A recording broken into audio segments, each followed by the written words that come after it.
حاضرین جمعہ، آج شعبان کی 28ویں تاریخ ہے۔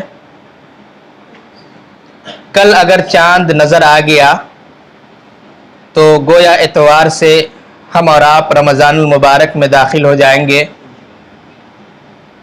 اور وہ رمضان المبارک کا مہینہ جو بابرکت مہینہ ہے، اس کا ایک مدت سے انتظار کر رہے تھے، اب سمجھ لیجئے چند ہی لمحوں میں ہم اس مہینہ کو پالیں گے۔ بس دعا کریں کہ اللہ رب العالمین اس مہینے تک ہمیں پہنچا دے۔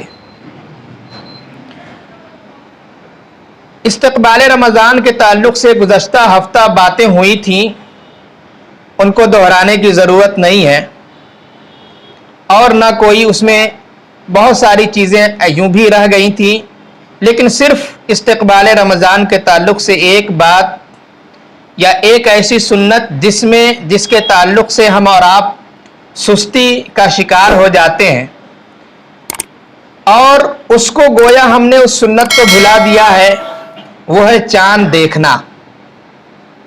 چاند دیکھنے کی جو سنت ہے، اس کو ہم نے یہ سمجھ رکھا ہے کہ یہ رؤیت ہلال کمیٹی کی ذمہ داری ہے، ہماری ذمہ داری نہیں ہے۔ حالانکہ اللہ کے نبی صلی اللہ علیہ وسلم چاند دیکھنے کا اہتمام کیا کرتے تھے، اور صحابہ کرام بھی چاند دیکھنے کا اہتمام کرتے تھے، بلکہ چاند کیوں نہ دیکھا جائے؟ چاند کو ہم اس لیے دیکھتے ہیں، یا چاند اس لیے کیونکہ ہماری عبادتیں اسی سے جڑی ہوئی ہیں، تمام عبادتیں اسی سے جڑی ہوئی ہیں، اور ہم اس کو بالکل اس پر توجہ نہیں دیتے، دھیان نہیں دیتے۔ دیکھیے پیغام ہے، اللہ کے رسول صلی اللہ علیہ وسلم دعا سکھلاتے تھے کہ جب چاند دیکھو، نیا چاند، ہلال جسے پہلے رات کا چاند یا پہلے دن کا چاند جسے کہیں گے، اسے ہلال کہا جاتا ہے، اور یہ پیغام ہے، یہ اللہ کے رسول صلی اللہ علیہ وسلم نے دعا سکھلائی ہے، لیکن نہ ہم چاند دیکھنے کا اہتمام کرتے ہیں، دعا تو دور کی بات ہے۔ 99% لوگ اس دعا کو نہیں جانتے ہوں گے، جبکہ چھوٹی سی دعا ہے، اللہم احلہ علینا بالامن والایمان والسلامت والاسلام ربی وربک اللہ، کہ اللہم احلہ علینا بالامن والایمان، کہ اے اللہ ہم پر جو یہ چاند طلوع ہو رہا ہے، امن و ایمان والا اور سلامت و اسلام والا بنا کر طلوع فرما۔ لیکن اس میں ایک اور پیغام بہت ہی باریکی کے ساتھ ہے کہ ایسا نہ سمجھ لیں دوسرے لوگ کہ چاند کی کوئی خاص اہمیت ہے۔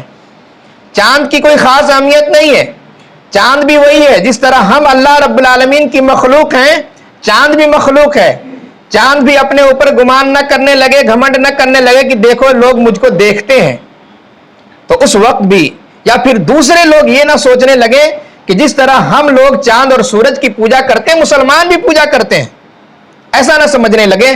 تو اللہ کے نبی صلی اللہ علیہ وسلم نے اس جگہ بھی توحید کی دعوت دیتے ہوئے فرمایا کہ اس وقت کہو ربی و ربک اللہ، کہ چاند تیرا رب اور میرا رب اللہ ہے۔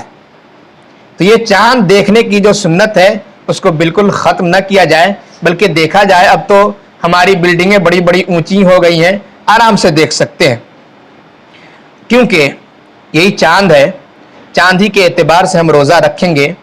اور اس میں اللہ کے نبی صلی اللہ علیہ وسلم نے فرمایا کہ مہینے جو ہے نا عام طور پر 29 کے ہوتے ہیں، الشہر 29 لیلہ، کہ عام طور پر مہینے 29 کے ہوتے ہیں، فلا تصوموا حتی تروہ، لہذا تم روزہ اس وقت تک نہ رکھو جب تک تم چاند دیکھ نہ لو۔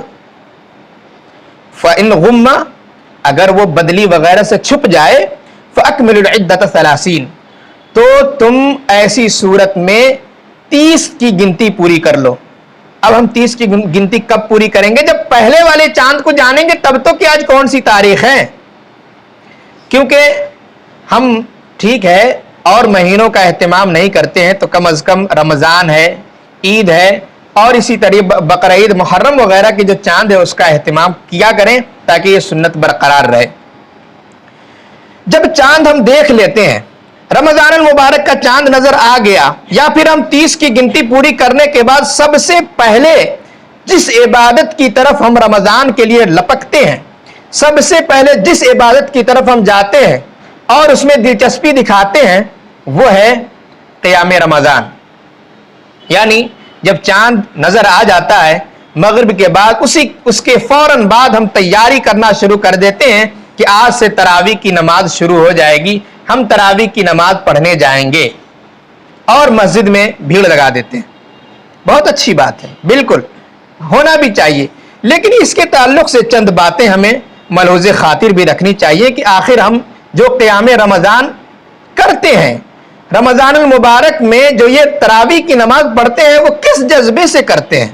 کوئی جذبہ تو ہونا چاہیے, دل میں اس کے بارے میں کوئی احترام تو ہونا چاہیے. تو واقعی احترام ہے, کیوں نہیں ہے؟ اللہ کے نبی صلی اللہ علیہ وسلم کا ارشاد ہے, من قام رمضان ایمانا واحتسابا غفر له ما تقدم من ذنبه, کہ جس نے رمضان المبارک کا قیام کیا, اس جملے کو یاد رکھیں, جس نے رمضان المبارک کا قیام کیا ایمان کے ساتھ, احتساب یعنی نیکی کی نیت سے, ثواب کی نیت سے جس نے قیام کیا, تو غفر له ما تقدم من ذنبه, تو ایسے شخص کے پچھلے گناہ معاف کر دیے جاتے ہیں. لیکن وہ کب معاف ہوں گے؟ جب ہم قیام رمضان کریں گے, رمضان المبارک کا قیام کریں گے, سنت کے مطابق کریں گے. سنت کے مطابق ہم 11 رکعت جو اللہ کے نبی صلی اللہ علیہ وسلم سے ثابت ہے 11 رکعت ہی پڑھیں گے, اس سے زیادہ اگر گنجائش صرف سنت سمجھ کر نہ پڑھیں, نفل کے طور پر اگر پڑھنا ہوا الگ بات ہے, لیکن اس بات پر اعتراض ہے کہ کوئی اسے سنت مؤکدہ کہہ کر 11 سے اوپر کی رکعت پوری نہ کرے. اللہ کے رسول صلی اللہ علیہ وسلم کی عبادت کے تعلق سے, یعنی رات کی عبادت کے تعلق سے, حضرت عائشہ رضی اللہ تعالی عنہا سے جب سوال کیا گیا کہ رات کی نمازیں کیا ہوتی تھی, کتنی ہوتی تھی, تو حضرت عائشہ رضی اللہ تعالی عنہا فرماتی ہیں, ما کان رسول اللہ صلی اللہ علیہ وسلم یزید فی رمضان ولا فی غیرہ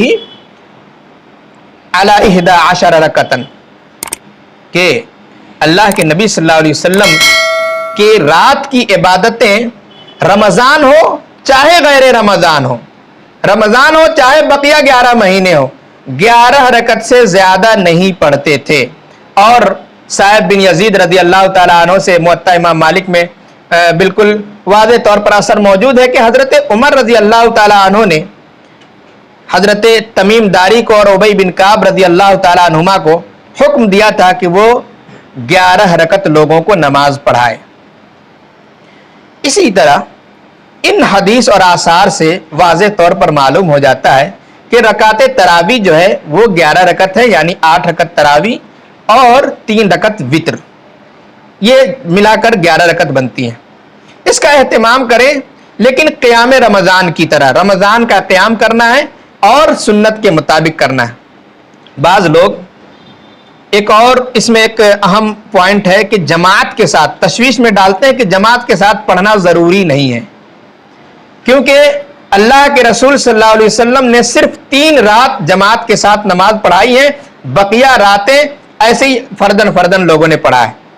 اسی طریقے سے حضرت عمر رضی اللہ تعالیٰ عنہ کے زمانے تک لوگ ایسے یوں ہی پڑھا کرتے تھے, فردن یا الگ الگ ٹولیوں میں پڑھا کرتے تھے. اس لیے جماعت سے پڑھنا ضروری نہیں ہے, یہ آپ کی خام خیالی ہے. اللہ کے رسول صلی اللہ علیہ وسلم جو جماعت کے ساتھ 3 دن پڑھائے تھے, اس کے بعد جو بند کر دیا تھا اس میں مصلحت تھی. اب بتلایا بھی کہ میں اس لیے نہیں پڑھایا تاکہ ایسا نہ ہو کہ تمہاری اس دلچسپی کو دیکھ کر اللہ رب العالمین اس نماز کو تم پر فرض کر دے اور تم اس سے عاجز آ جاؤ.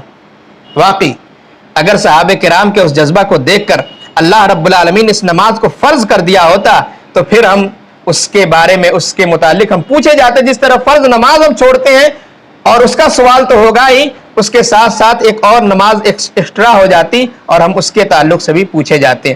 اسی لیے جماعت کے ساتھ اب بعد میں حضرت عمر رضی اللہ تعالیٰ عنہ نے جو جماعت کے ساتھ اکٹھا کیا تھا وہ ٹھیک عین اللہ کے رسول صلی اللہ علیہ وسلم کی سنت پر عمل کروایا تھا, کیونکہ اب وہ خدشہ نہیں رہا کہ اللہ رب العالمین اس نماز کو فرض کر دے گا. لہذا ہمیں جماعت کے ساتھ پڑھنا چاہیے, کیونکہ اگر کوئی آدمی جماعت کے ساتھ یعنی مکمل تراویح جماعت کے ساتھ پڑھتا ہے تو اس کو رات بھر کے قیام کا ثواب ملتا ہے. ہم 1 گھنٹہ دے رہے ہیں یا 1.5 گھنٹہ دے رہے ہیں, لیکن اللہ رب العالمین ہمیں رات بھر کے قیام کا ثواب دے رہا ہے. اللہ کے نبی صلی اللہ علیہ وسلم نے فرمایا من قام مع الامام حتی ینصرف, کہ جو شخص امام کے ساتھ نماز پڑھتا ہے یہاں تک کہ اس کے ختم ہونے تک, یعنی مکمل نماز پڑھتا ہے, کتب لہ قیام لیلہ, تو اللہ رب العالمین اس کے رات بھر کا قیام لکھ دیتا ہے. تو یہ فائدہ ہے, اس فائدہ کو ہمیں اسے حاصل کرنا چاہیے. ایک اور معاملہ آتا ہے تراویح کے تعلق سے, اسے بھی میں بتلاتا چلوں. بعض لوگ یہ بھی تشویش ظاہر کرتے ہیں کہ قرآن ختم کرنا بالکل ضروری ہے. ایک تراویح, ایک امام کے پیچھے تراویح کا یا پوری نماز یعنی پورا قرآن ختم کرنا ضروری ہے. حقیقت یہ ہے کہ میں نے شروع میں جو حدیث پڑھی تھی من قام رمضان, رمضان کا قیام, اس کے اندر تلاوت یا پھر قرآن کا اختتام یا تکمیل نہیں ہے بلکہ رمضان کا قیام ہے. اس لیے بعض لوگ اتنی شدت برتتے ہیں کہ افسوس ہوتا ہے کہ رمضان کے مہینے میں اگر کوئی تراویح کا اہتمام شروع کر دیتا ہے, اللہ رب العالمین نے اسے توفیق دی ہے, اچھی بات ہے, لیکن وہ اپنے آپ کو جکڑ لیتا ہے, باندھ لیتا ہے اور کہتا ہے کہ نہیں ہم فلاں حافظ جی کے پیچھے نماز پڑھ رہے ہیں اس لیے کہیں دوسری جگہ نہیں جا سکتے, کہیں سفر پہ نہیں جا سکتے, کیونکہ اگر ہم چلے گئے تو ہماری تراویح کی نماز چھوٹ جائے گی, یا وہ 2 پارے 3 پارے جو ایک دن میں حافظ صاحب پڑھتے ہیں وہ چھوٹ جائے گا. اسی لیے اس کے چور دروازے بھی نکالے گئے. کیا ہے چور دروازہ؟ اس لیے نکالا گیا کہ ایک حافظ کے پیچھے ایک دن میں, 2 دن میں, یا 3 دن میں, 5 دن میں, 7 دن میں ختم کر لو, پورے مہینے عیش کرو. یہ چور دروازے, شریعت میں چور دروازے نہیں. آپ خلوص و للہیت کے ساتھ عبادت کیجئے, تھوڑی عبادت کیجئے. لیکن یہ کون سا طریقہ ہوا کہ 3 دن اللہ کے رسول صلی اللہ علیہ وسلم نے پڑھائی تھی اخیر راتوں میں, یعنی شب قدر والی راتوں میں حدیث میں آتا ہے, لیکن ہم لوگ شروع میں مان لیا پڑھتے ہیں اور پڑھنے کے بعد بقیہ مہینہ عیش کرتے ہیں. یا پھر علم ترا ایک خاص پتہ نہیں, وہ بھی جو سنت سے ثابت نہیں کہ علم ترا سے ہی پڑھیں گے. بعض لوگ کہتے ہیں کہ یا تو پورے قرآن پڑھیں یا پھر علم ترا سے پڑھیں. یہ علم ترا کی بات کہاں سے آ گئی ہے کہ علم ترا ہی سے پڑھا جائے؟ کہیں سے بھی قیام کیا جا سکتا ہے, قیام میں کہیں سے بھی پڑھا جا سکتا ہے. تو ایک یہ سستی ہوتی ہے کہ بعض لوگوں نے بالکل باندھ دیا ہے کہ نہیں تمہیں پورا قرآن ہی سننا ہے, اور اس کا نقصان یہ ہوتا ہے کہ حافظ صاحب 120 کی سپیڈ میں تلاوت کرتے ہیں. اللہ کی قسم بتائیے تکلیف کتنی ہوتی ہے کہ قرآن کریم کا مذاق مسلمانوں سے زیادہ اور کس نے اڑایا ہوگا. آپ اگر کوئی خط لکھ کر دے دیں کسی کو سنا ہو تو کیا ایسے ہی سنایا جائے گا کہ ایک لفظ بھی سمجھ میں نہ آئے؟ بتائیے, اللہ رب العالمین کا کلام ہے, اللہ کا پیغام ہے, ہم نہیں سمجھتے, ٹھیک ہے نہیں سمجھتے, کم سے کم اس کے الفاظ تو سمجھنے کی کوشش کریں. لیکن ہمارے حافظ اور پیٹ پوجنے والے حافظوں نے بالکل قرآن کا مذاق اڑا کے رکھ دیا ہے, اور ایک لفظ سمجھ میں نہیں آتا. یا لمون تالمون بھی اب نہیں سمجھ میں آتا ہے. ایسے لوگ بتائیے اگر کوئی شخص ایک رات میں قرآن ختم کرے گا تو کیا حال ہوگا؟ یہ حالت ہے. تو قرآن کا مذاق نہ اڑایا جائے بلکہ تھوڑا پڑھا جائے, لیکن بہتر پڑھا جائے, سمجھ کر پڑھا جائے. سمجھ کر آپ قرآن کے معنی نہیں جانتے ٹھیک ہے, لیکن کم سے کم الفاظ جانیں, اس کا ثواب حاصل کریں, کیونکہ ایک حرف پر 10 نیکیاں جو ملتی ہیں وہ حافظ صاحب کے پڑھنے پر وہ ملیں گی, اور آپ کے سننے پر بھی اتنا ہی ثواب ملے گا. آپ سمجھ تو نہیں رہے, نہ حافظ صاحب خود سمجھ رہے ہیں نہ مقتدی سمجھ رہے ہیں, اس کا یہ نقصان ہوگا. دوسری طرف دوسری جماعت جو ہے وہ کہتی ہے کہ قرآن ختم کرنا ضروری نہیں ہے. ان کی بھی ایک تساہلی اور سستی یہ ہے کہ انہوں نے ایسا کر رکھا ہے کہ چلو اگر قرآن ختم کرنا ضروری نہیں ہے تو آدھا صفحہ پڑھو, آدھا گھنٹہ میں 8 رکعت مکمل کر کے چھوڑ دو, ختم کر دو. یہ بھی ان کی سستی ہے. اللہ کے رسول صلی اللہ علیہ وسلم رات کا قیام لمبا کیا کرتے تھے. قرآن ختم کرنا ضروری نہیں, اس کا مطلب یہ نہیں کہ 4 صفحے میں آپ نے 8 رکعت کو پوری کر دیا. یہ بھی سستی ہے اور اس سے بھی بچنا چاہیے, کیونکہ اللہ کے رسول صلی اللہ علیہ وسلم طویل قیام کرتے تھے. حتیٰ کہ وہ جو قیام ہے جس میں جماعت کے ساتھ پڑھائیں, لوگوں نے یہ خدشہ ظاہر کیا کہ ایسا تو نہیں کہ آج ہماری سحری یہیں ضائع ہو جائے گی, ہم سحری نہیں کھا پائیں گے, نماز ہی میں رہ جائیں گے. تو اللہ کے رسول لمبا قیام کرتے تھے. تو لمبا قیام کا مطلب یہ ہے کہ کم سے کم 1 پارے تو ہونا بھی چاہیے, اور بالکل آرام سے پڑھیں گے انشاءاللہ. کوئی بڑی بات نہیں ہے. اگر ایمان اور احتساب والی جو بات ہے, من قام ایمانا واحتسابا غفر له ما تقدم من ذنبه, اس حساب سے اگر ایمان اور احتساب کے ساتھ مسجد میں شریک ہوتے ہیں تو یقین جانیے آپ کو 2 گھنٹہ بھی لمبا نہیں پڑے گا. لیکن اگر ساتھ ہی ساتھ کہیں گے نہیں ابھی تو یہ زمانہ ہے، تجارت کا زمانہ ہے، مارکیٹ کا زمانہ ہے، ادھر بھی دھیان رہتا ہے، تو یہ ایمان و احتساب میں داخل نہیں ہوگا. آپ مصلحت کھیلتے رہ جائیے. اگر آپ کو تراویح کی نماز پڑھنا ہے تو بالکل سکون و اطمینان کے ساتھ آئیں پڑھیں. اس پر بات لمبی ہو گئی، بہرحال معذرت کے ساتھ اور بھی بہت ساری باتیں کرنی ہیں. اسی طریقے سے جب ہم تراویح کی نماز پڑھ لیے اس کے بعد کا جو سٹیپ آتا ہے ہمیں سحری کھانے کا. رات بھر یا جتنے بھی تراویح پڑھتے ہیں اس کے بعد کا جو مرحلہ آتا ہے سحری کا.